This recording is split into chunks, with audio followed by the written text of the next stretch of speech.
ተው ክሪስ ተው፣ በእናትህ እንዳታረገው። ተው ክሪስ ተው። ጀማው ሰማችሁ? እኔ ምን ከመሰለ ደስታ ውስጥ እንዴት ፈንቅል አድርጎ እንዳወጣኝ። ዋንጫ በልቷል አርሰናል፣ እየተደሰትኩኝ ነው። ግን ክሪስቲያኖ ሮናልዶ ከሚስቱ ጋር ማለት ነው ለአንድ መጽሔት በሰጡት ቃለ መጠይቅ ላይ ይህ አመት የመጨረሻ ሊሆን ይችላል በእግር ኳስ ህይወት የሚል ሀሳብ አንስቶ ሰጠ።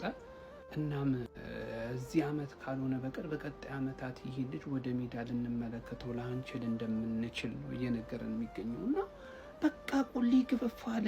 ማን እንዴት ነው ክርስቲያኑ ኳስ ማቆም ይችላል እንዴ? አሁን ምንድነው የሚውጣን? ምንድነው የሚሻለው እንዴ? አለ በቃ አሪፍ ፖስተር አለ። ሮናልዶ ምን ሆነ ነው? ገና እኮ ነህ እንዴ? ቢያንስ እስከ 45 ምናምን መጫወት አለብህ እንዴ? ይህ ነገር ሀሳቡ ራሱ እሱ ላይ ውል ማለቱ በጣም ግራ ገብቶኛል። ህዝቡ እንደሚጨነቅ እግር ኳስ ሬትሬት እንደሚለው ራሱ አቅም እንዴ ምን ሆኗል?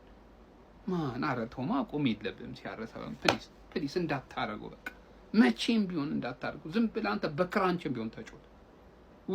ጨነቀኝ። አንተ ገና ካሁን ዋንጫ በልቼ እኔ አልደሰት ሲያረሰበም። ወይኔ ጉዳችን ፈላሱ ሲያቆም ግን ወይኔ